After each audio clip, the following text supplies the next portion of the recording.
of the week. I'm excited about tonight's episode. Me too. As usual, I'm your host, Sal the Slab Guy, and of course, I've got my partners in crime with me with a one slight change. Down below me, we got Dan the Man Kelly from Instagram. I've got Archduke Kevy next to him, and next to me is not Jim. It's not J Dub, but it's Tim the Terrific, Tim the Terrible, Tim Tim the Dub. Tutelar, Tindo. Wait. Tim the That's not Jamie? That's not Jamie. Kevin, put your glasses on. Is that No, Brad it's not Mark? Jamie. My name is Tim the Terrible. I am the alternate when one of these wonderful gentlemen is out, and boy, oh boy, is it a pleasure to be here for my favorite character that is not Spider-Man. All right. So since this was Jamie's character, Tim, you have the honor of introducing the character we're doing tonight. Yeah, let me go ahead and show you guys. So the comic character of the week this week is none other than Moon Knight. Ladies and gentlemen, get ready for this because it is going to be moontastic. I've been looking forward to this one. Moon for a spectacular.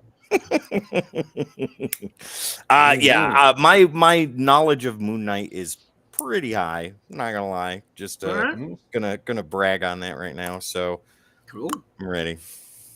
Very good. Very good. So how you guys doing? Have you had a good week so far? Busy Yeah. week. You know, I bet you got some editing to do, don't you, Tim? Quite a bit. Yeah. I'm not gonna lie. But it's good editing though, and once it's finished, it'll be wonderful and amazing. Not gonna say what Yep. it is, but people will love it when it comes out. So stand by for that, folks. Stand by for that. We're in the pre-show here, so we're gonna probably give it like 5 more minutes, and then we'll jump into the main. Yeah. That's cool with you guys. Oh yeah. So I wanted to ask, did any of you guys manage to get a copy of like the scorching hot book of the moment, Void Rivals? No, my shop had sold out. They had 5 copies and they were gone the same day. Mine too. They were sold out before the store opened, and they had 4 of the 1 in 10 variants that they also sold out of Wow. that day. But I talked to the guy there. Shout out to Obi. Well, I was like, hey man, if they got any extra at the Frederick store, can you throw one in my box? So he put one in my box I got today. And then I had also told my buddy last week that I'm going to see tomorrow. He's like, oh man. I was like, oh man, they got a bunch of copies at my shop. I was like, when you pick me up the A and B cover. So I guess I'm going to get 2 more copies of it. Nice. So hey, That Dan, sounds like me. That sounds like if anyone me. needs a copy, let me know. Dan, if you hit your shop, I was wondering, did you get a chance to see whether or not they had any leftover free comic book day of Conan and Red Sonja? I did not see any. They had the free comic book day box out like I want to say it was last week or week before last. I missed my opportunity on those guys. Oh well. Kevin, I'll Yeah. take a look at my guys and see because they've got a box full of free comic book day stuff from this year. Sweet. I'll I've been take a looking- look and see if there's anything in there. I appreciate had it. I've been told me looking that for they were Red Sonja and Conan, the Barbarian free comic book day run. Sweet. Yeah, because I asked them after, like the next day I went after free comic book day. I was like, hey, because they normally just leave them out on the table for a week or two. Hey, what's up, Wes? What's going on, Wes? West Um, Rebel Scum. I asked Hello. them if they had extra ones then because I'll normally like grab a stack. Like last year I'll grab a stack so I can give them away at Halloween for trick or treaters. Right. But they had said something like they were donating them to a reading program or something. But then I Right. saw a box out a week or two ago, so Cool. I don't know. I don't know if they Right. donated them all or not. Sweet. Okay. Nice. Sal, how has your week been, sir? Not too bad. Not too bad. Kind of busy at work. Couldn't get to the shop this week, but I am going away the weekend to Hershey Park. Nice. Wes Rebel Scum is flying his Millennium Falcon all the way up to Yeah. Chicago. Wow. Is that like 12 parsecs? Is that 12 parsecs away? Less than 12 parsecs. Come on now. Good, right? Wes, when you're in, Park this weekend, the beach last weekend. Where's it going to be the weekend after this one? who knows? Don't know. You have to check with my daughter's social calendar. Wes, when you're in Chicago, go to Graham Crackers, buddy. You will not be disappointed. And have a slice of deep dish for me. Yeah, there you go. I've heard that deep dish is not a Chicago pizza, though. It is That's why. not. It might be. I don't know. Either way, they do it really good. I've had Yeah. Chicago deep dish, and it was Me too. wonderful. Oh, so good. They All right. use cornbread. Wow, that's Yeah. interesting. That's It's interesting. weird. They have the sauce on top of the cheese and whatever toppings. It just really Yeah. took me a It minute is the- to get used to. But it was, It is a Yeah. true to form pie. yeah. I Yeah. can't do that. It's too much sauce for me. I already like light sauce on my pizza, so a pizza that's dominated by sauce is not Well, for me. see, I grew up in Michigan, so being near Detroit, Chicago style pizza was already up where I lived, and I love my pizzas to be a meal. Yeah. So Right. When Yeah, the last time I was in Vegas, I went to a pizza place called Froman's Deep Dish. Froman, the sausage You get king of the Chicago. reference? The sausage king of Chicago. Yes, exactly. I'm like, dude, that's a great name for a Mhm, deep dish mhm. place. That's wonderful. I was so happy to hear that. And me being Italian, I love as much sauce as I possibly can get. That's what I If hear there's, about you. if there's some, extra sauce involved, there's always a yes. Extra sauce, yes, Sal, we got some extra sauce. Do you want it? Yeah, sure. Hell yeah. yes. Put on there. Yes, Give them a bowl and a spoon. Right? That's right. That's You right. can Yeah, I like never New have York. too much sauce. And I some like bread. New York style myself. Oh, the flat like pizzas New- where you can fold. Oh yeah. I love all And use pizza. a napkin to pat the grease off of it. Yeah. No, that's blasphemy. You No, don't you do don't that. pat the grease off. You just do it with the heart attack. No, Just deal with the heart attack. I am no. I cannot do that. God. Ladies and gentlemen, we are a bunch of old men, and Yes. cholesterol is a very real thing. So, Welcome to Pizza Talk, brought to you by the I know. with all your artery clogging goodness. there you go. All right, Jeez. let's bring this back on track. And I'll give you an announcement here. I got some slabs at CBCS that are in the grading process right now. Yeah, So I will be doing a reveal when I get those back. Hopefully, nice. maybe another 2 weeks. Nice. We'll see. Are see. any of the slabs in there yellow label? Oh, all 3 will be yellow. Ooh, very nice. And All once 3 of them. again, no press, no clean, send in as is, right? As is. This Wow. was our test. This was our test. Well, for me, my book was a test to see what this grade will come back in. If the book is not really worth it, Irons and X-Force #1, side by, you guessed it, Tim's favorite, Rob Layfield, Mr. Feet. Long list of favorites I have. So it won't actually jump in value if it's really a high grade. So I'm okay with a mid to Yeah. What- mid to higher grade side. What issue was that again? X-Force #1. Oh, nice. Oh, I What if love that. Rob Liefeld teamed up with Zeb Wells for a book? I would not read it. Oh, don't lie, Tim. You would read it just to give it the bad review on the station. Probably. If Jamie threw it in the group chat, hey, Rob Liefeld and Zeb Wells teamed up with Klaus Janson to do this book. Klaus is going to ink. Rob's doing artwork. Zeb's is writing. Who wants to review it? Yeah. I will. Yep. And then he'd be There it like, is. he'd be like, and I got them all 3 to agree to do an interview. Who wants to do it? I'll do it. So, Yep. Sal, I'm assuming you sent that in with the board and the trading card that came with it and everything. Or I'm sorry, the No. bag with the trading card. Come on, man. No, it was it was removed from Poly. It was removed from the Poly. Wow. So 2 are I- Wes's books. One was the Red Hulk #1, Mm. and that was signed by Ed McGuinness, which should Yeah. be some good value if it comes back at a higher grade. And the other one was Back to the Back to Future, the Future. signed by Christopher Lloyd. Yeah, And that is Wes's personal grail. Like that Yeah. that book's a big deal to him, and it's going to be awesome to see what grade it comes back as for Yellow Yep. Label. So It's I going was to be hard looking- for me not to log on and look at the grades every other minute. Wes, if you're still watching, you shouldn't ask me my opinion on if you should look at the grades or not, because every time I tell you to, you get mad. So don't do that anymore.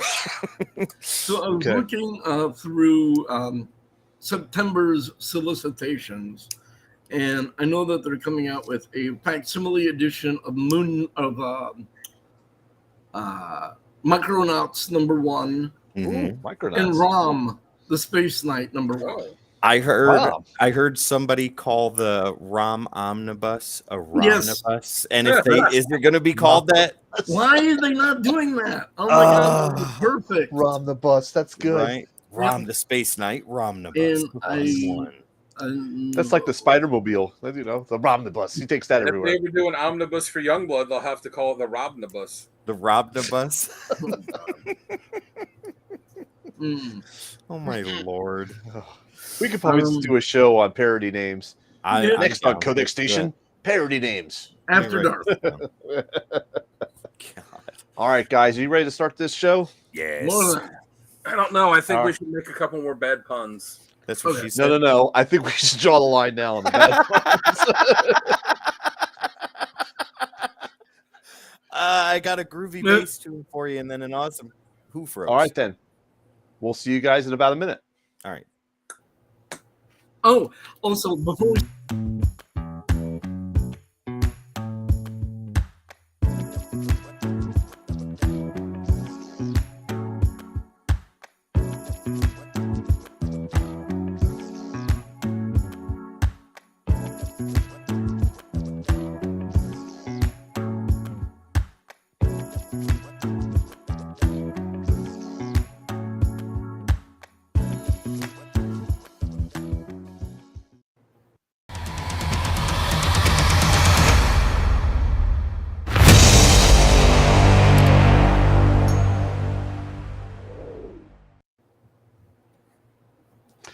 Hey, welcome everyone to the Codex Station's Comic Character of the Week. As usual, I am your host, Sal the Slab Guy. Today I've got with me Dan the Man Kelly from Instagram. And then also we got Archduke Kevy. And to the right of me is not J-Dub. Who is this guy? It's Tim the Terrible. How you guys doing tonight? Very good, sir. Good. Very good. Great. Awesome. So tonight was Jamie's pick of the week. And since you are subbing in for him, Tim, why don't you go ahead and tell us who we're covering tonight? Yeah, so tonight we are covering an awesomely amazing character, the Batman of the Marvel Universe, some say, but I don't say that. It is none other than Mark Spector, Moon Knight. Nice. one of Very good.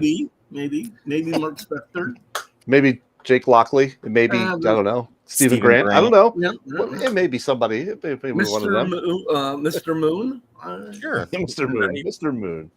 All right, so let's get some business out of the way. First off, you can always find me here on Codex Station, or you can find me on YouTube as under Sal's Comic Corner, and on Instagram as the Slab Guy 77. And then down below, we got Dan the Man from Instagram. Where can they find you? Yeah, you can find me on Instagram at Dan Kelly Art. I post a few times a week, so go check it out. Give me a follow and drop some comments. Let me know what you think. And then right beside me, this cool cat has got some stuff going on. All the time. About it.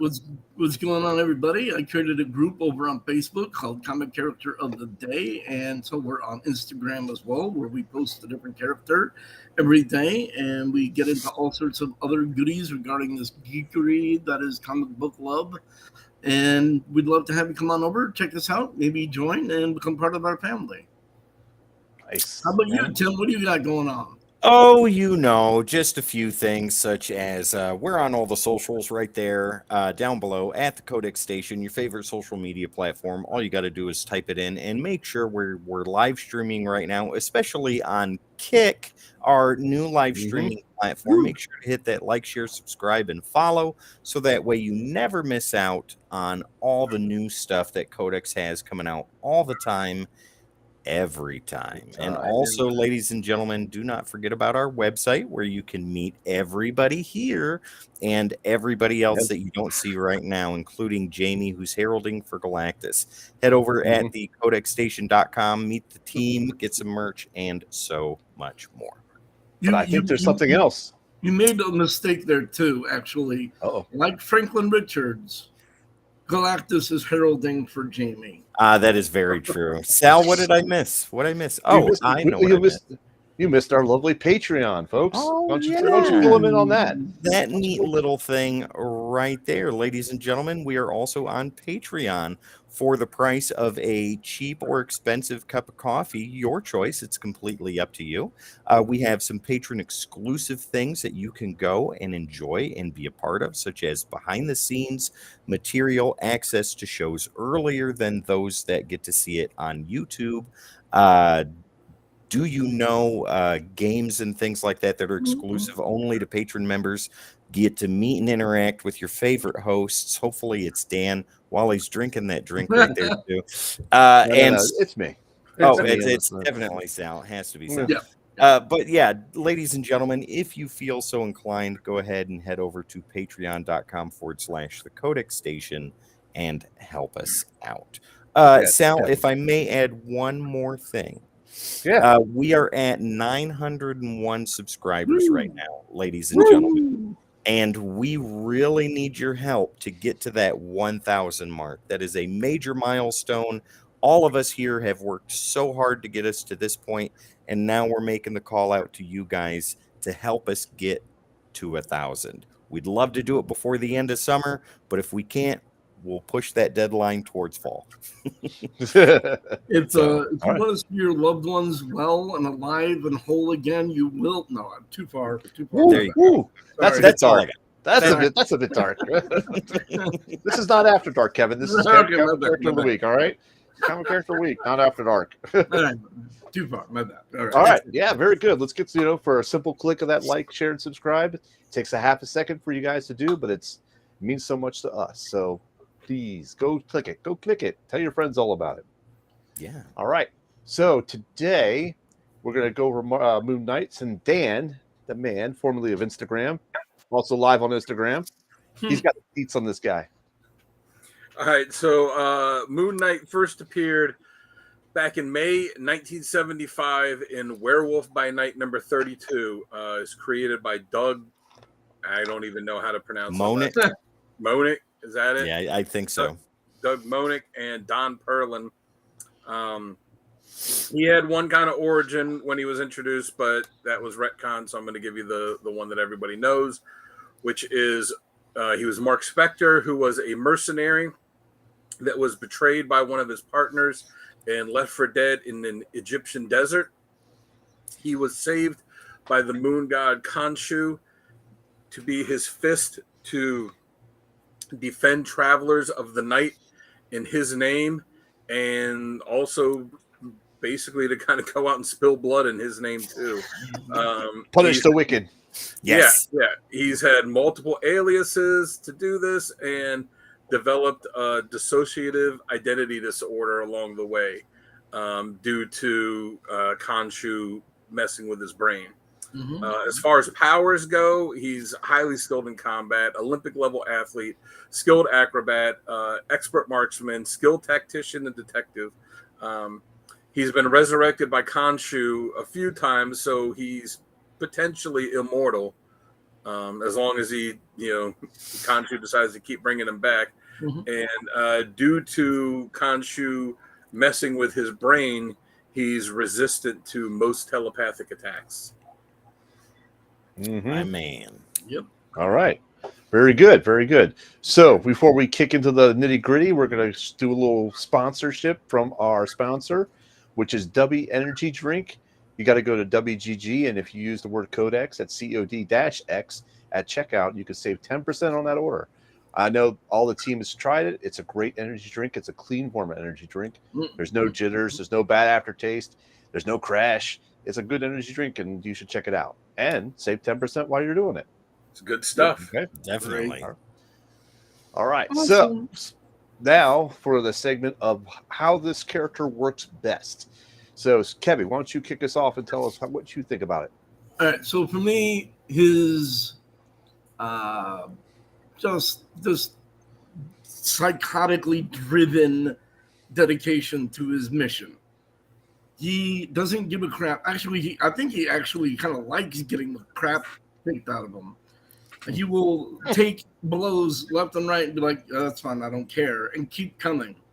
He doesn't give a crap. One of the things that happened recently is somebody got a hold of his bank account, and he was rich due to machinations of one of his personalities, and somebody found his accounts and was wiping money away left and right, saying, "You're going to do what I want, and the more you disobey me, the more money I'm going to take away from you." Stephen Grant is his rich persona. Right. Yes. Yeah. And so he kept going. And he was like, "I'll do what you want." And eventually, he did that in order to find this location. And as soon as he did, he showed up and he goes like, "I'm going to take away all your money." And he's like, "You think I care about my money? You think I care about getting the crap beat out of me? My mission is everything." So his psychotic dedication and singular focus, I think that's where he's the coolest, when he's just like, no. I'm going to do everything that I'm going to do. And there's not a damn thing that I'm going to let stop me. I think that's the best part of that character. Okay. All right, Tim, what do you have? What do you think works best with this character? So what I think works best for him, Kevin, what you said is spot on, man. That is like 110%, like his laser focus and how driven he is, to the point of and beyond, where he hurts himself to get the end result. But I think he works best partially when alone, but also with team members that are as outcast as he is, or as he feels he is, right? Because in the current run, he's got the Midnight House, and he's got Tigru with him, and his secretary, who is now a vampire, and one or two others, plus the other Fist of Khonshu, Night's Moon, I believe his name is, or something like that. Am I right, Kevin? Hunter's Moon, yeah. Yep. All of those are considered outcasts, or they're loners, but they have come together to form this mismatched ragtag group of family members that fight with each other all the time. But that's where he works best in a team sense, right? Because all of these people have the same feelings that he does. They feel outcast, they feel alone, they don't feel like they belong anywhere. Well, Mr. Knight is like, "Come over here, come to the Midnight House, you belong here, I will take care of you." But when he's alone, I think he works best too, because then it goes right back down into what Kevin said, with that maniacal focus on completion of the mission at all costs. And that brings you to, like, during Devil's Reign, I believe, when he put himself in prison to finish a contract on Man Mountain Marco and blinded him, just so he could do that. Like, "Yeah, you'll never mess with these people again," and then left. Wow. Yeah. Okay. So, Sal, what about you? Okay, so I gotta echo what both of you guys have said: the laser focus and working best with a team that the people consider outsiders or misfits on their own. So it does work better, but I don't like a bigger team than 2 or 3 people. Just for my personal tastes, I like when he's either one-on-one or maybe one with other 2 type of situation. Then I think he kind of works best. It's his wheelhouse. And if he's on a much larger team, let's say the Avengers, something like that, he gets lost in the background very easily, and he's really only there for the quick banter, one-liner type. We need one more member on the team. Who's it going to be? Moon Knight. Moon Knight. We'll just have him on one splash page saying something stupid, So, but I also like, and they did this in the TV show. He kind of forced himself to work with the other psyches together to complete missions, and I kind of like that aspect. And if you haven't watched the show on Disney Plus, you should check it out. I thought it was pretty decent and something to watch. I just recently we watched it about a month ago because I could, purge the whole thing, binge the whole thing at one time. So it was it's a pretty good show to check out. So that's what I like best. How about you, Dan? What do you got? And Oscar Isaac did an amazing job. Yes, he did.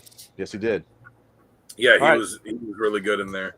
I kind of like what you guys have said. I like when they write him that when he fights, like you said, has that laser focus, and he's just completely unhinged and violent, and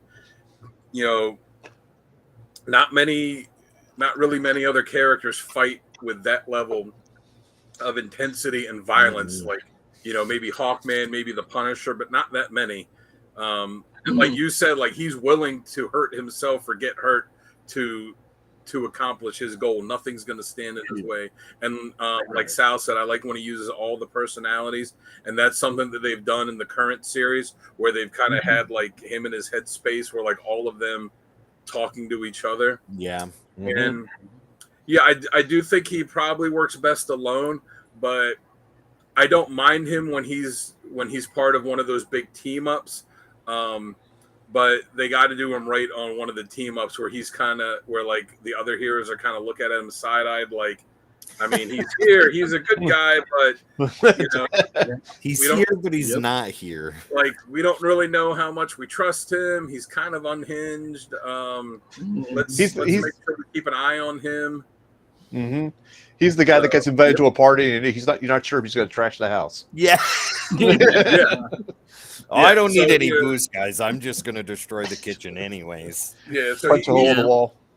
When he's like the hero in the big team ups, it kind of makes the other guys uncomfortable, and they're looking over at him like, "All right, well, you know, he's here." And with that, and with all of that, you know, he's been a member of the Avengers. He's been a member of the West Coast Avengers. Yes, he would fit in so much better in the Savage Avengers, and they just. I think he's even too much for them. And they've got Conan on there. That's true. That is Conan true. would be like, we don't do that here. Punisher was in the Savage. I mean, I don't necessarily want like him as part of like a permanent member of a team, right. But like when they do the big kind of like crossovers, and he would have to be there. The major event. Like I said, when he's the one that kind of makes the other ones around him uncomfortable. Squeamish. Yeah. Very good. Stir the pot. Very good. Stir the pot. All right, very good. Now moving on to our next segment is badass moments. We all have them. So guys, we need your top three badass moments, and I'll start with mine. And one was not even in a Moon Knight series. This was in Punisher issue 14, where he argues with Punisher. And it was just a quick banter back and forth, and Punisher says to him, "Hello, Mark, are you still crazy?" And he's like, "A little bit." He goes, "Are you still murdering people?" And Punisher's like, "A little bit. How's your imaginary god?" He's like, "He's good. How's your dead family?" You know, that type. I was just to say this type of crap to the Punisher, man, and not get your butt kicked is amazing in itself. You know, I forgot about that. Yep. So my next one I have is during Infinity Wars, he was spacing out while there was some meeting going on or some monologue. I know the panel you're talking about. And he's like talking to Spider-Man, and he's like, "Wow, I picked the wrong time to space out. What did I miss?" And Spider-Man's like, "Gamora's taking over the family business." And he's like, "Who's Gamora?" And then Spider-Man's like, "Just punch who I punch." You know, just punch who I punch in a second. You know. And the last badass moment I have from him is from Meditation Moon Knight. And this is arguing with himself. So he's in the park, he's meditating, and his psyches are arguing, but he's actually saying it out loud. So in the park, he's yelling at himself. He goes, "I'm not a douche." "Yes, you are. Stop whacking me." That type of thing. You can see all the people like walking the dog behind him, like going, "Crazy guy over there." let's just keep moving. That type of thing. But that's what I have for my three badass moments. How about you, Dan? What do you have for three badass? I was gonna throw the Punisher one in there too, because who talks to the Punisher like that? It's like, "Hey, how's your dead family?" And then like the Punisher, and like the Punisher doesn't even look at him sideways, because even the Punisher knows like this guy. So since you took that one, I have three others. Okay, that's fine. From the Avengers series that just ended, when they did the storyline where he was basically like Khonshu was taking over the world. It was in Avengers issue 33. At the start of that, when he's going around like picking off Avengers one by one, he takes down Iron Fist, steals the Iron Fist power. Takes down Doctor Strange, steals the mystical power. Takes down Thor, steals the hammer when he's, when Khonshu's like, "Oh, what do you think your hammer's made of?" Like, that's moon rock. Yeah. And he's just taking these guys down by himself, one-on-one. Like, that's badass. Yeah. Next one I've got is from the Moon Knight Devil's Reign, the whole one shot. Tim already kind of mentioned it. Yeah, sorry. It's when it's fine. It's when Kingpin's got the mayor of New York, and he's got it illegal to be a superhero. So Moon Knight has this woman come to him and says, "Hey, Man Mountain Marco, I had a kid with him. We've been separated, but she's starting to show powers, and I'm afraid that he's going to, or like I know he's going to come and try and take her and make this turn her into him." And she's like, she likes ballet and Barbie dolls, and so Moon Knight's like, "I got you covered." So he essentially gets himself put in prison, where he finds they have this fight ring, and all the prisoners, when they find out who he is, are so scared of him they don't want to be around him, except when they try and take him out in the shower, and he just takes out like 4 or 5 of them. Obliterates them. Yeah, he gets in this fight ring, goes, makes his way, beating everyone all the way to the end with Man Mountain Marco, takes him down and tells him, he's like, "All right, you're not going to see," and I forget the woman's name, is like, "You're not going to see her again. You're going to stay away from her. You're going to stay away from the daughter." And he's going to leave it at that. And Man Mountain Marco goes, "Yeah, well, as soon as I get out, the first thing I'm going to do is go over there, and I'm going to kill her, and I'm going to take her." And then Moon Knight says, "No, you misunderstood." He's like, I gave you the chance to do the right thing, but I'm telling you, you're not." And then he just goes over, puts his thumbs on there, pokes out both of his eyes right there. Like the whole prison, all the guards and stuff are watching, because this is during their fight. Takes out both of his eyes, and is like, "I told you, you're not going to see them again." And then when someone in the issue had questioned him, like, "Oh, how did you manage to get captured?" He's like, "Do you think that they would have got me if I didn't want them to?" And then, like Tim said, does that, promptly breaks out. He's like, "Yeah, see ya, I'm done." And then my last one I got is from Moon Knight Volume 5, Issue 2. His main nemesis was Raoul Bushman, who was the guy that killed him, left him for dead, and he kills Bushman, and he carves off his face with one of his crescent darts. I mean, that just shows the... Oh, yeah, I remember that one. Mm-hmm. The absolute viciousness of it. And then the rest of the book, Khonshu kept appearing to him in the form of Bushman with his face carved off. To taunt him the rest of the series. Yeah. The rest of the story there. So, that's harsh. Yeah, it's pretty. So good. It's pretty harsh. Like I said, even characters like Hawkman and Punisher don't generally go to that lengths where they're just going to carve somebody's face off. So that's what I got from my 3. What about you, Kev? What do you got? So of course, me and Dan are simpatico with a lot. My number 3 is what do I have? Sorry. Oh, my number 3 is summoning undead past versions of the Fists of Khonshu. So he's like, he summons an entire army of dead Fists of Khonshu. It's like, holy crap! That like anything that was not too long ago either. That was a couple. No, that was issue number 12 of the current run. Yeah, nice. So anything that Moon Knight can do, so can this entire army of Fists of Khonshu that he summons. Let's see. Number 2 is in issue number 13, the bad guy is like, "I need Moon Knight dead, and I'm going to hire one of the most hardcore, badass assassins in Marvel Universe." And he hires Taskmaster to go after Moon Knight. And as soon as Taskmaster, who is one of the best martial artists in Marvel Universe, he said, "I'll go after Daredevil. I'll go after Spider-Man. I'll go after Captain America. Yeah. Wait. You want me to go after Moon Knight?" Nope. Hell no. I think he said something along the lines of like, Moon Knight is on a whole other level, and he's like, no. So not only does he refuse, but he's and the guy's like, are you a coward? Are you afraid? And he's like, yes, yes, I am. And as soon as he leaves, he goes over and he finds Moon Knight, and he's like, look, somebody's coming after you. I was hired to do it, and I just want to let you know that I have nothing to do with what's coming. And that's so cool. And then, of course, there's the beating the Avengers.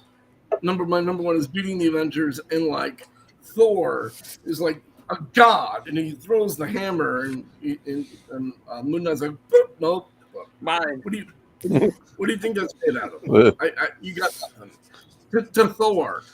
So I mean, that was like the entire and that run was called The Age of Khonshu. Yeah, that's right. And that entire run was bloody brilliant. That's the thing. That was the impetus behind the beginning of the current run of Moon Knight, which we'll get into before too long here. Okay. How about you there, Tim? What you got? So, badass moments. Let's go ahead. I don't know how I'm going to top you guys, but I'm going to try. So, my first one is not even in a Moon Knight title, but he was a major part of the storyline, and that's the Round Robin storyline from the 90s, Amazing Spider-Man numbers 353 through 358. And they were fighting a Moon Knight villain, right?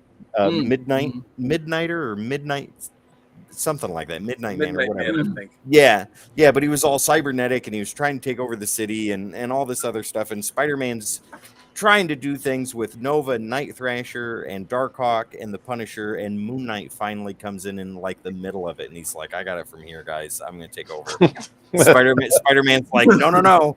We don't need to kill him. We just need to take him down." Moon Knight's like, "Yeah, I'm going to do whatever I want. You can come with me or you can't. That is entirely up to you. But I'm going this way. I'll see you there."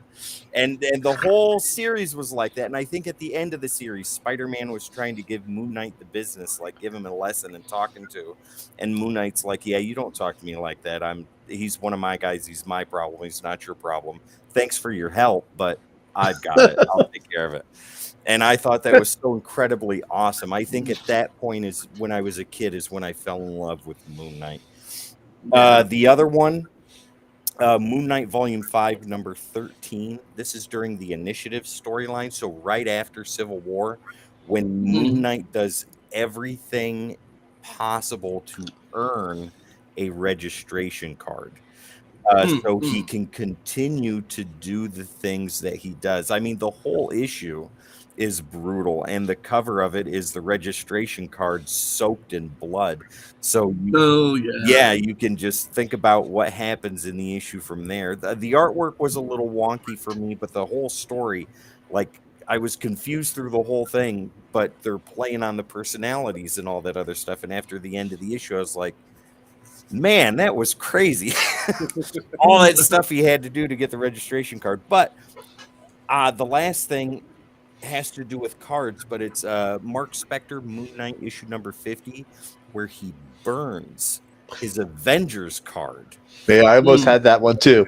Like he has had enough of all of their stuff, and he is like, none of them are even going to know I'm gone. They don't care about me. I am just a second rate to them. F them. And he burns the card right in front of everybody, and it's amazing. I don't think it gets more badass than that. As crazy as he can be, standing in front of Captain America, Iron Man, Hawkeye, all the guys. Yeah, I don't care about this. Yeah, I think they were discussing punishment, and he just sets them on fire, and just like, I'm gone. See ya. You can't turn around, they're like, all they look at is the card just burning. It's like, okay. Yeah. So that's what I got. That was pretty cool. All right, cool. Yeah. All right, on for our next segment. This is where we think the character sucks. Now, this is a little critique, something we don't like. Maybe it's how it's written, maybe it's how it's drawn, maybe it's where stories went. But these are critiques that we have and why we don't like this character. And Tim, why don't you go ahead and kick us off on this one? So, if you've seen any episodes of Codex Anything where I talk about Moon Knight, you'll know what I'm about to talk about. But it's when Moon Knight's written wrong. And a lot of writers get it, but there's a lot of writers that don't. and especially in the beginning, in the first volume. Now, it needs to be said that if you love the first volume of Moon Knight, and there are a lot of people that do, good for you. I do not. It is my least favorite Moon Knight anything. I've read it. I've read the whole thing, all the annuals, and I hated it. And the reason is because there was no structure through the whole thing. I think it's like 30 issues or 32 issues or something like that. But either way, there's no structure. It's different writers all the time. The character couldn't get his footing. They had ideas in one section and then they were completely dismissed for other things. He was written incredibly wrong. Like it was so out of character. It was out of character. And it just made no sense. And I think with all of that, that's why he suffered so much as a character, as a third or fourth rate hero, and a comparison to Batman in DC, right? But when you read further along with Moon Knight, you realize that that's not the case. But yeah, I think where he suffers most is with writers. McKay's got it perfect right now, but even greats, like God, Monick, like when he did stuff for the first volume of Moon Knight, it just was not that good. It really wasn't. God, the name is escaping me right now, but he wrote Batman. He tried to Denny O'Neil. He tried to do stuff for Moon Knight, and it just was not good. Like it had no substance whatsoever. So yeah, that's what I got. Writers. Okay. You just blame that all on his DID. It's fine. There you go. Well, Kevin, what about you, man? So he has been established as having powers before. Different powers or level of powers depending upon the phase of the moon and however what Khonshu wants to give him, and that whole Age of Khonshu where he beat the Avengers. I think when they give him powers, it takes away from him because of the fact that he doesn't have powers and he's still this level of like, nope, I don't want to have anything to do with that dude. When they give him powers, I think it takes away from how. Yes, the idea of Moon Knight having powers is scary as hell, but I think it takes away from what makes him scary to begin with. So I personally just don't like it when they give him superpowers. I think he's a lot more effective as a unhinged, powerless dude who's just willing to go farther than anybody should be able to go and just not care and do it anyway. I think that's when he's at his best. Sounds like your cat agrees with you. Yes, she won't shut up. Sorry. That's all right. No, that's fine. I'm not sure, but my dog is snoring, so you can tell us we're just all that exciting to her. Wow. Yeah. All right, Dan, how about you? You? Oh, I'm sorry. Yeah. Go ahead, Kevin. Well, I was going to say, go ahead, Dan. What do you got? It kind of goes along with what I mentioned earlier when he appears. I don't mind when he appears in like the big crossovers, but he has to be written in the right way. Kind of what you said, Tim, when writers don't know what to do with him. If he's just the guy that's back there and it's like, all right, just kind of treat him like any generic superhero, he's got to be treated like the guy that makes the other heroes uncomfortable. And when they have him in some of these big things like that, and that's not how he's used, it's a big disservice to the character. And like I said, I don't really. I think I mentioned it earlier too. Like I don't really like him as part of a team.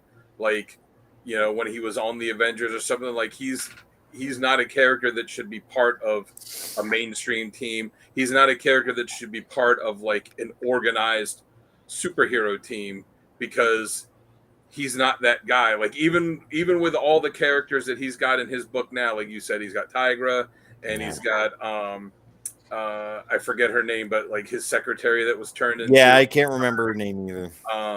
The one character Soldier that's turned into a vampire, and Hunter's Moon, but they're not a team. They're just kind of some people that help him out and sometimes kind of do their own thing too. So I don't think he works good when if they try and make him as part of an organized team. Yeah. Is it Rose? It might be. That might be. I It will might look. be. I think it might be Rose. What about you, I'll Sal? look it up. All right. Excuse me. I was trying to look it up.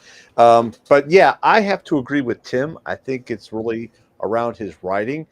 Even with a power set that Kevin doesn't like, which is cool, power set or not, if he's not written the right way, it really comes off Batman-esque. He comes off Yes. as a second-rate Batman, and that's what I don't like about it.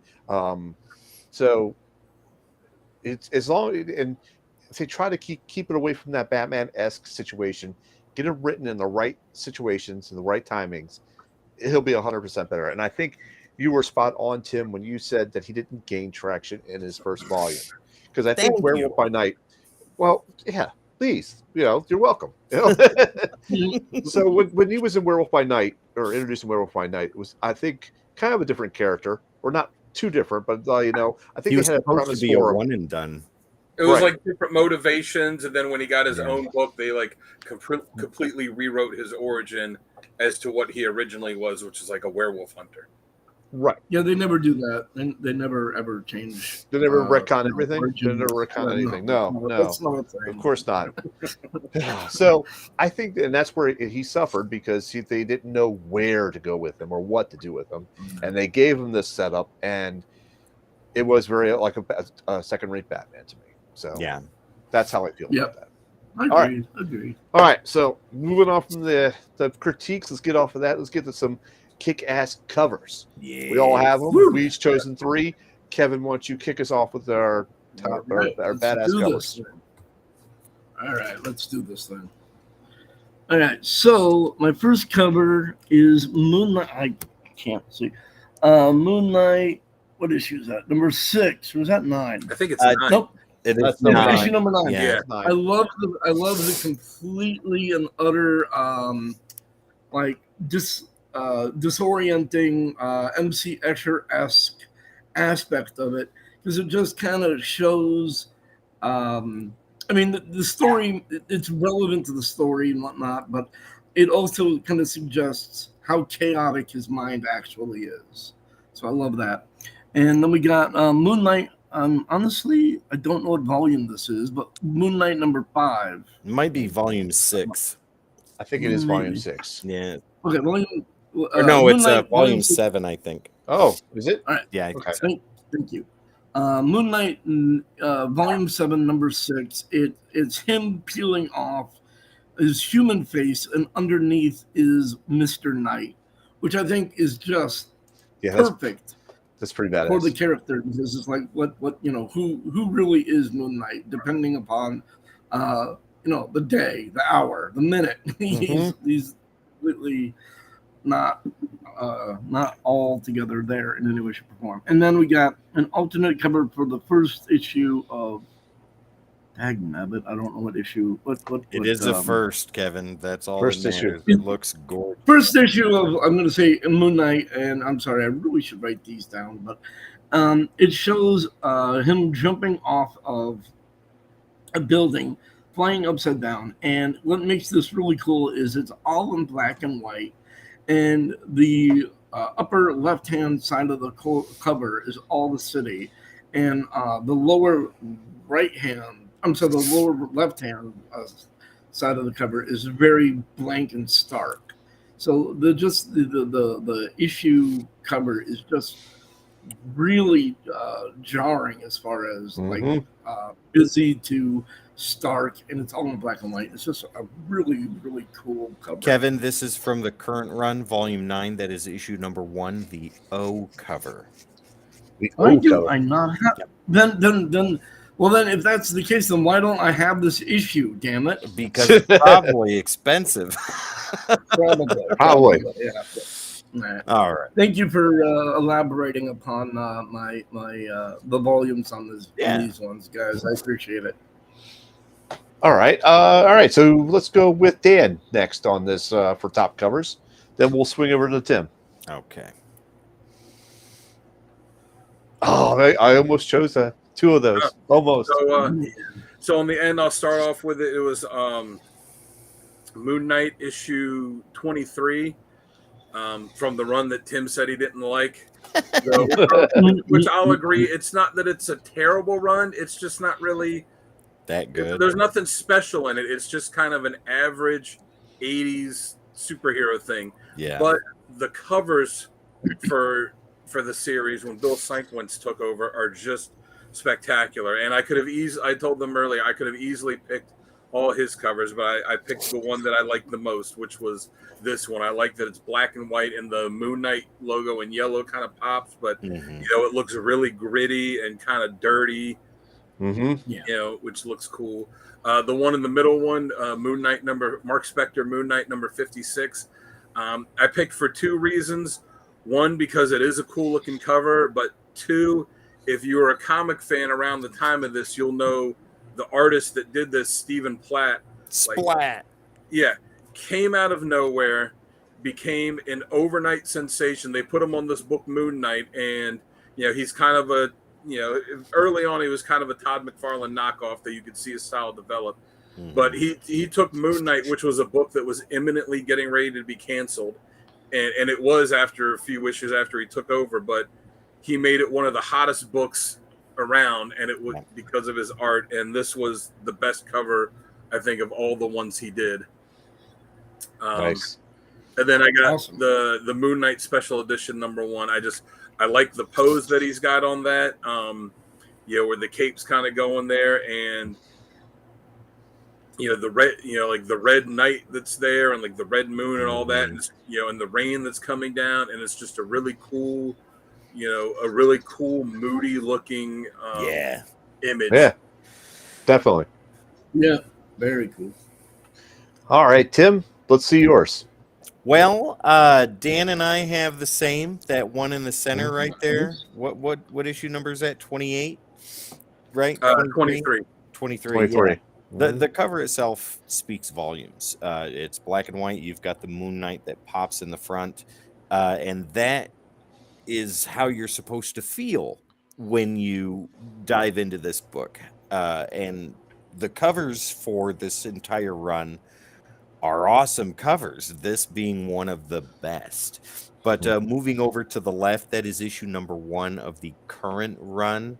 That just looks gorgeous to me. That is Moon Knight's torn suit in all his glory, lightning everywhere.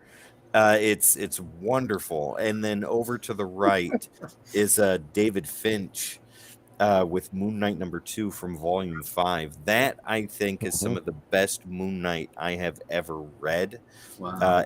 And he is brutally unhinged there and borderline losing all of his minds throughout most of the series.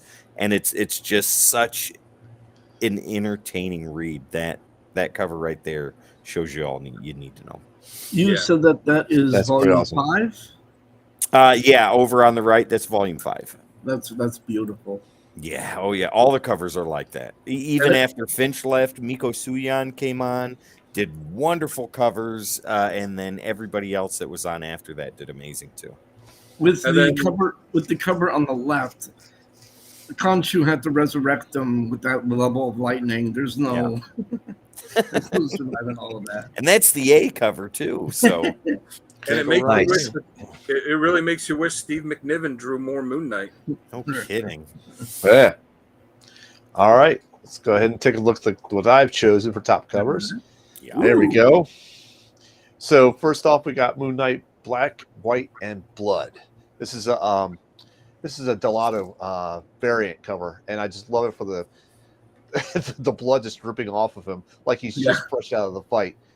Type situation. And of course, you got the red moon in the back, and the Moon Knight itself. The words Moon Knight, parts in red and the other parts in white. It kind of just blends together. I like how that's done. That is very cool. The middle issue is actually a variant for is that the variant one I'm thinking of? Yeah, I think it is. Yeah, it's a variant. For the artist Philip Tan did this one. That's nice. beautiful. Yeah, it's a very crisp cover to me. I like how he's holding the crescent up, to almost complete the other Mhm. circle Yeah. on the moon. But or he's just pulled it from the other O portion of the Moon Knight. So this is a pretty bad cover to me. That's great. And then the last one is Addy Granoff cover Yeah. with Bendis and Holly, and there he is stepping on Captain America's shield.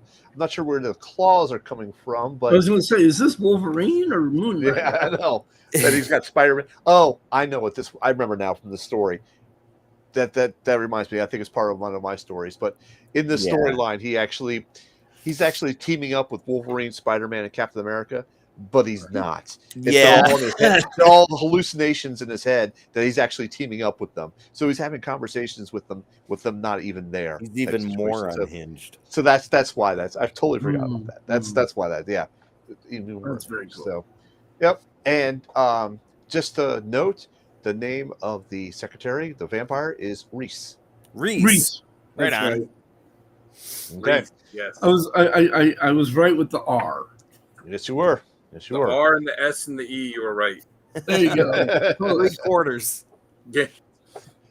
Kevin, you get partial credit. Very good. All right, good. I'll take a half a point.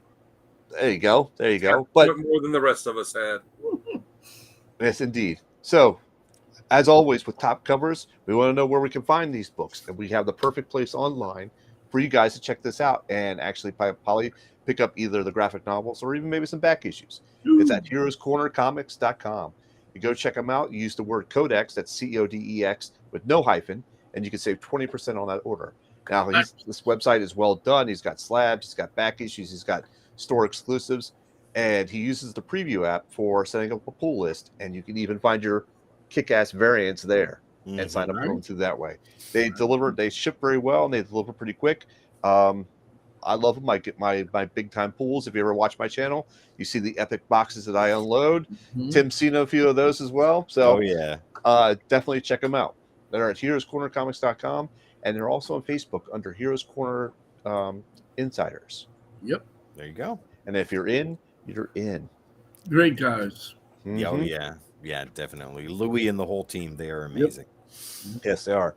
All right, so now on to our next segment we got is the essential readings. And Tim, why don't you kick us off with your 3 favorite or 3 that you would recommend to somebody? Okay, so for recommended readings, let's go ahead and go with Moon Knight Volume 5, issues 7 through 12. And this is the Midnight Sun, chapter 1 through the rest of it. This is right after Civil War, when for the first 3 or so issues, well, during this whole time, he's going after Midnight Man again. And each of the covers correspond with a certain hour on the clock until he meets up with Midnight Man for the final showdown, the final showdown. But 3 of these issues, like he's teaming up with Spider-Man first, and they talk, and it's great character development between the 2 of them, and Moon Knight holding his position while he's got 2 characters, Spider-Man and Captain America, lecturing him, telling him how he should do things. He's unhinged, he's this, he's that, he's more brutal than ever. And with each of those, he's like, no, absolutely not. I don't care what you say. This is what I'm doing. This is how I'm going to do it. If you don't like it, deal with it or deal with me. And then in the third part, or it's chapter 2, I believe. No, chapter 3, where he deals with the Punisher, right? He's with the Punisher and all of this too.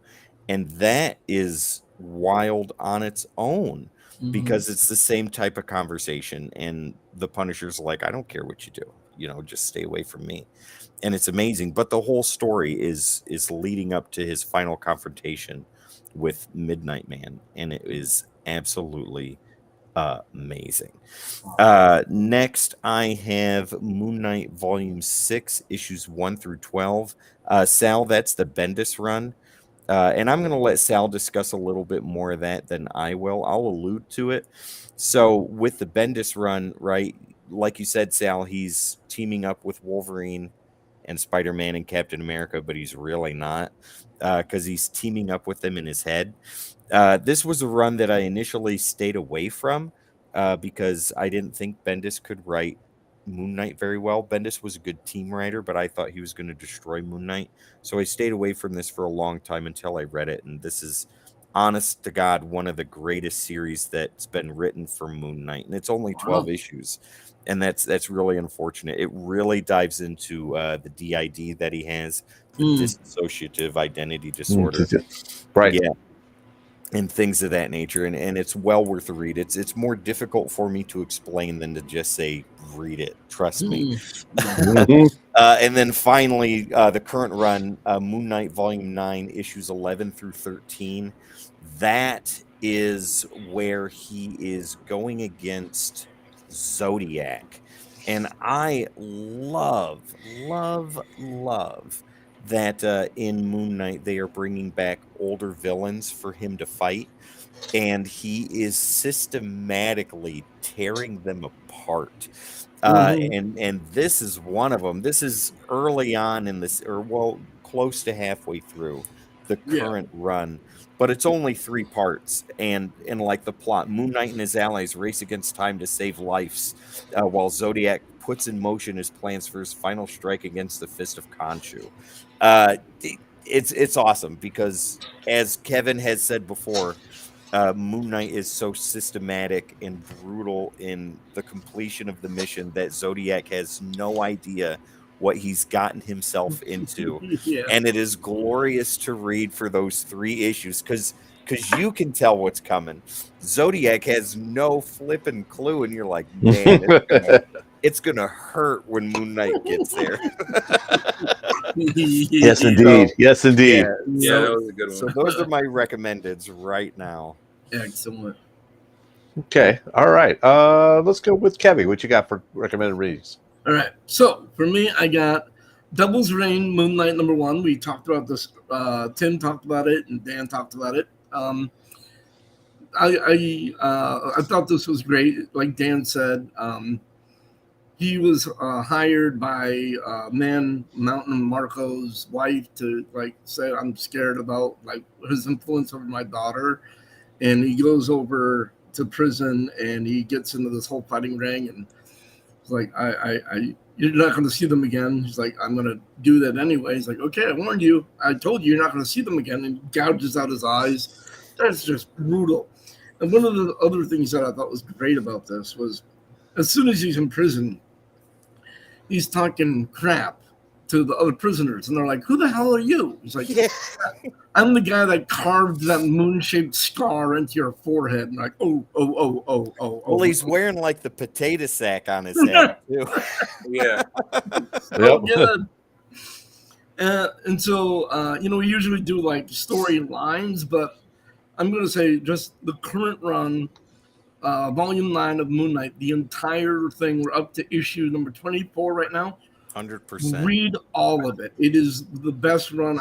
I think it's the best thing Marvel has out right now, period. Wow. Yeah, that's not a bold statement either, Kevin. Yep. And Moon Knight Volume 9, the current run, but especially issue number 14. This is the issue that was alluded to earlier, where Moon Knight is having full-on conversations with all of his alternate personalities inside of his head. But at the same time as this is going on, he's in the middle of a fight, and he's just letting himself get the crap beat out of him because he's like, hold on, I'm busy. You can wail on me while I'm dealing with some crap in my head. I'll be with you in a minute. Just keep pounding on me until I get back to you. It's such a great issue. It's so funny. Highly recommend all of these. And just so people know that issue 14 is actually the first full appearance of Grand Mal and first full appearance of Newman. Nemian. Nemian. I Yep. thought that was Newman. Reference to her, one of the 12 labors of Hercules, the Nemean lion. Yep. Very good. All right, Dan, what do you have for recommended readings? So all mine are from different Moon Knight series, and they're like the initial 6 issues from each one of these series. So the first one is The Bottom, which is the first 6 issues of Volume 5. Tim had on his the story that takes place after that, which was Right 7 after. ago. But this was the one where like Moon Knight hadn't been in a series. It'd been a while since Moon Knight had his own series, and the series picks up with him really like a broken man. He's not a superhero anymore, and he feels like his God has abandoned him, and he's trying to get back going. And there's this, shadowy, the group that the committee that was the original ones from his first appearance. It's their children that are now trying to get revenge on him for killing their fathers, and they end up making the mistake of getting him back into the game. But that's where he has the badass moment that I had, where he cuts off Bushman's face, and it's some really good stuff, some really brutal stuff. They introduced this character in it called Profile, whose power is that he could look at someone and basically read their profile, like, what they like, what they didn't like, what their fetishes were, when they were going to die, what their health problems were, like every little detail about them, embarrassing stuff about them. And he didn't want to look at Moon Knight because he knew it would drive him crazy looking at him. Yeah. That's crazy. The second one I have is From the Dead. It's the first 6 issues of Moon Knight Volume 7. It was written by Warren Ellis and drawn by, if I'm saying the name right, Declan Chave. Yeah. This was the first appearance of Mr. Knight, and it's a really fun read. Just read it. Sometimes that's all you need, though. Just read it. Each one of the, Warren Ellis only wrote this first 6 issues, and then they had a different artist and different writer take over after that. But each issue is a standalone issue, but you see him dealing with the police, and this is when being a superhero was outlawed. So he kind of came to this understanding with this detective. It's just some really creative stuff that was done with the character. Yeah. And then the last one I have is Midnight Mission, which is the first 6 issues of the current run, Volume 9. And again, it picks up after Age of Khonshu and Avengers, and he's kind of setting himself back up and trying to find his way now that he's not trying to kind of distance himself from Khonshu in a way. And he's trying to set this whole new kind of life up for himself. And like Kevin said, the whole current series is fantastic. But the first storyline is the one that has the building blocks, where it introduces all the new characters, all the new supporting characters, and sets the stage for what the rest of the series is going to be. Yeah. Yep. This is great. Cool. Nice ones. Good ones, Dan.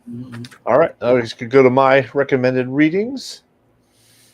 All right. So I'll start off with the very bottom one, Moon Knight by Bendis and Maleev. I know. Maleev? Is that a V? I think it's Maleev.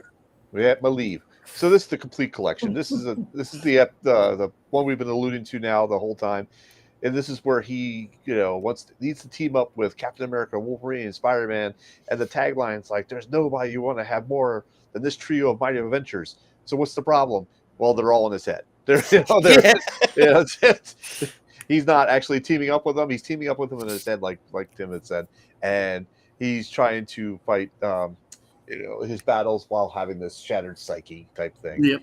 And he's in Los Angeles, and I believe that if I remember right, the story is that there's Ultron's temporary inert robot body being trafficked around, and he's trying to get that and take that out. And it's just a real well written run. I like this one. It's issues 1 through 12. Yeah, Bendis did a good job on that. Yeah, yeah, definitely. Bendis does write a lot of good stuff. So yeah, 1 or 2 things. So next one I have is, I'll start at the top there, Moon Knight Volume 5, Down South. This is in 2006. This is issues, particularly numbers 26 to 30. Right at the end. Right at the end, yep. And Mark Spector is supposed to be, dead, and he's hiding out in Mexico, and this millionaire approaches him to rescue his daughter, and that there's somebody else tracking her down as well, and he didn't want that other person to find her, and lo and behold, it's the Punisher. So We've all been there. one of the taglines is that it's Punisher's like one of the only people that would make Khonshu blink. So I feel like it was a pretty good wrap up to that one. So 26 to 30, check that out. And then the middle one is Moon Knight Legacy. This is from 2017. This is issues 188 to 200. So he's battling the Sun King. His psyches are all out of control on him. He's trying to get them under control. And the Sun King and Bushman are attacking Jake Lockley to reveal his dark secret. We're not going to give them any spoilers, so you have to check that out for yourself. But the Spectre's Mark Spector's true origin is uncovered. This is where they probably retcon some stuff as well. But this also kind of they set it up as like what traumatic event was this that shaped Moon Knight's future type situation. So you should check this one out. Sorry, so Legacy, what volume was that one? Do not know what volume, but it was in 2017. Oh, okay. Yeah, I think it was called Moon Knight Legacy because they went with the legacy numbering. Oh, yeah. I see. Okay, all right, cool. Yeah, I think that's the one that picked up. That picked up from the original series. Yeah. Mm-hmm. All right. Yeah. Or not picked up from because the original series ended with issue 37. Yeah, I believe right. so. 38. And then this was the one that picked up, and it was with 188. I think it was the one where it's like, hey, all the Moon Knight books put together were 187 issues. So now this is 188. All right. Cool. Right. Yeah. So Tim, I'm glad your dog agrees with our recommended reading. She has been agreeing all episode. My God. All right. So now for our next segment, this is our best writer and best artist. And now these are our artists and authors that we like and what defines the character for us. Mm-hmm. So if we picture Moon Knight in our head, who is the one that you want writing them and who's the one you want drawing them? So Dan, why don't you go ahead and kick us off with this one? Zeb Wells. I knew you were going to go there. No, for best writer, as much as I liked what Warren Ellis did with him, he only wrote him for the 6 issues. So I'm going to have to go with the current writer, Jed MacKay. I love the series. Like Kevin said, I don't know if it's the best thing that Marvel is putting out right now, but it's in like the top 2 or 3 for me. It's one of my favorite books to pick up every month, and he's just fantastic with it. I like how he has, has this, like you said, this kind of core of misfits that are around him working with him. I like that he's got the whole Midnight Mission thing, and like even the building itself is, was something that he had to fight against in the series, and then brought into the, this mission.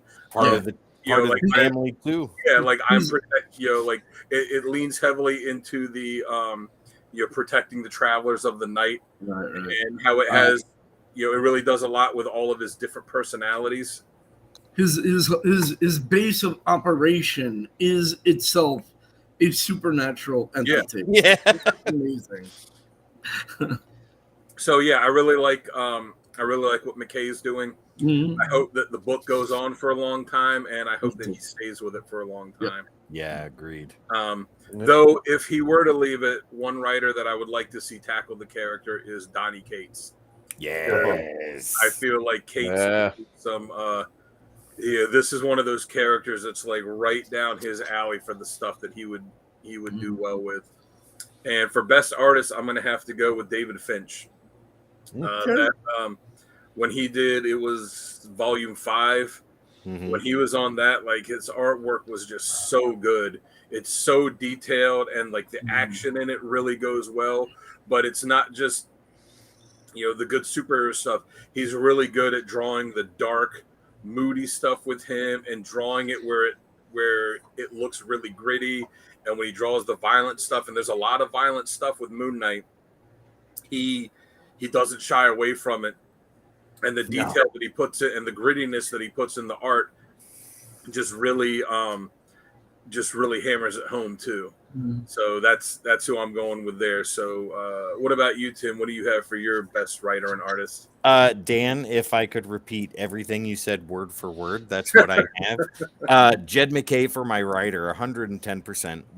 What's being written right now for Moon Knight is the best that he has had in a long time. Yeah. And it is long overdue. Moon Knight is one of the best books Marvel's putting out right now. I think if it's not the best, like you said, Dan, it's in the top 3 without question. If you're not reading Moon Knight, you need to get on it. And the back issues are not going to be expensive to get a hold of, because I think it's still a sleeper title for a lot of people, even though the show came out and all that stuff. Yeah.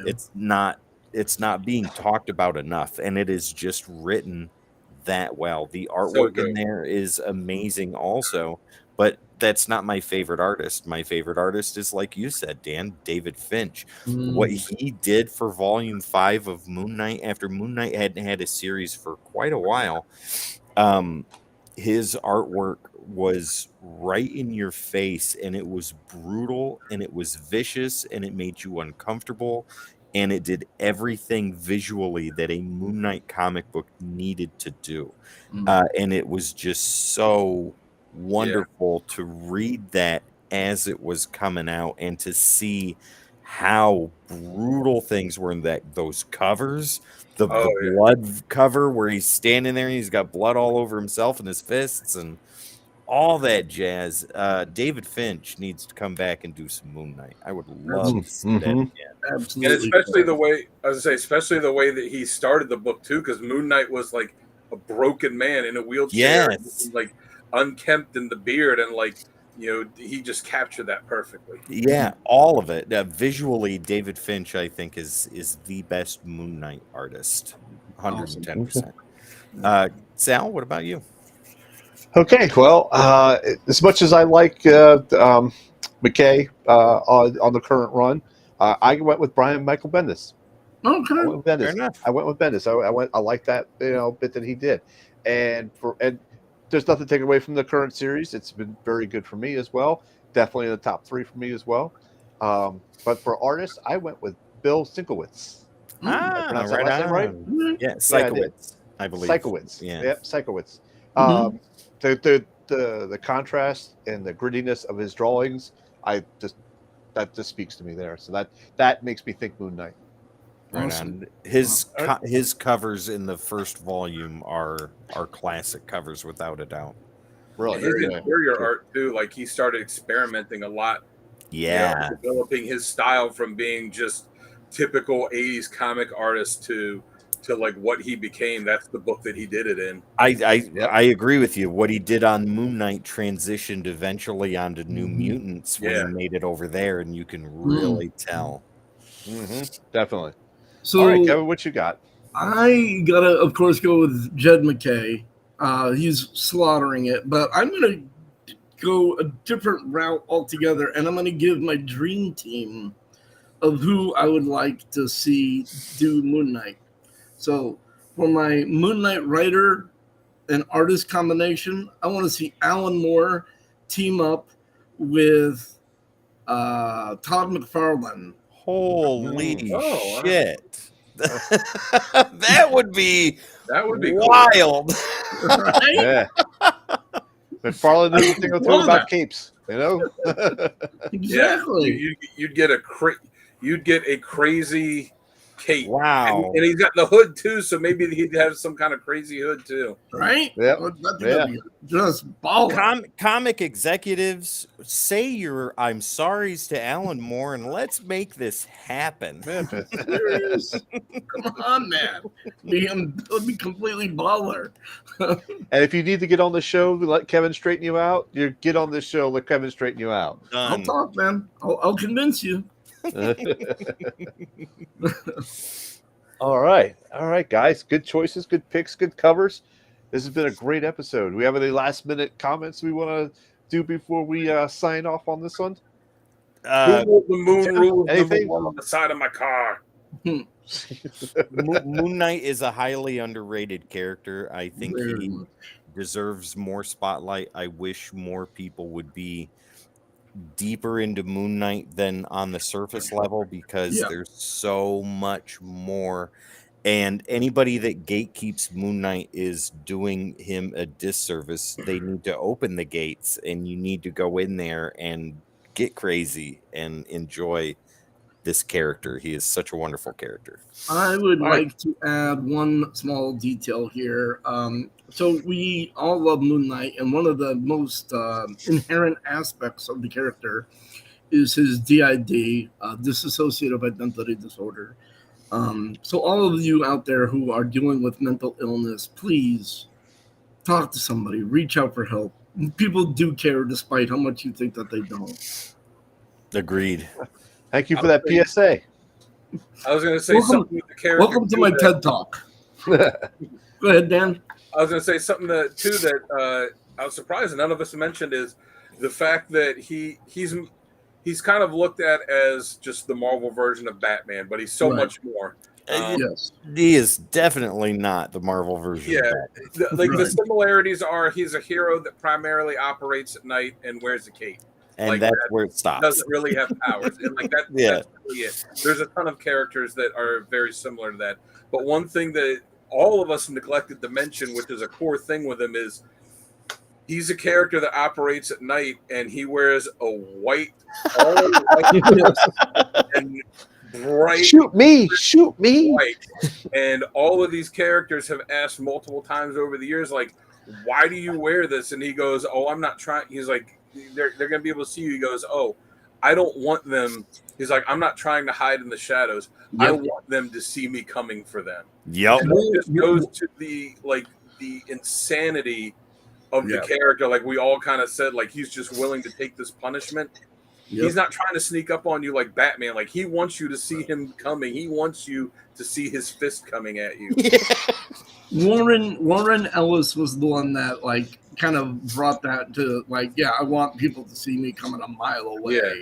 I which was- would- I would love to see a crossover between Batman and Moon Knight. Just That's If you get want, somebody that's serious about it, not just turning it into a beat 'em up book, because there would Yes. be parts of that, but a real serious character development between the world's greatest detective, the most rigid of ass kickers, versus a fractured mind that wants you to punch him harder. which one's I'd like to see a book where it's just like maybe that, and in the first 2 pages, he gets captured. I want to see Moon Knight in Arkham Asylum. Oh, that God. would be Joker amazing. and with Riddler and the Mad Hatter and Scarface and like all of these mentally I'm Yeah, not trapped people. in here with all of you. All of you Yeah, are trapped exactly. in here with me. he'll probably be Now I asking wanna see himself. Now I want to see a crossover of Moon Knight and Rorschach. There you go. Shut up and take my money. Done. If you want to know the Marvel equivalent of Batman, stay tuned for our eventual episode of Nighthawk. Oh, there you go. Not in the near future though. Right. No, not in the near future, no. But Not in the near eventual. future. Eventual. Eventual future. In the Eventual distant, future. distant future. Distant. Maybe alternate universe future. Hey, I was going to say one more comment with that. The first with the crossover with Batman and him, the first 3 issues could be all of them doing cape moves. Right. So, anyhow, all right, guys. I think this wraps it up. This was a great episode. Thank you guys for all your input. Appreciate that. You guys did well. Before we sign off here, does anybody? Oh, I already did that. I already did Yes, the you last did. minute. So We can do it here we again. go. That's all right. This is the Codex Station Comic Character Week. I am your host, Sal the Slab Guy. Down below, we got Dan the Man Kelly. Next to him is Archduke Kevy, and of course, Mr. Tim the Terrible, subbing in for J Dub. Thank you guys. Have a good week, and I Awesome. hope you guys have a 9.8 day. Awesome. Much love. Oh, I got to end the stream. That's me, not you. That's you. That's gonna say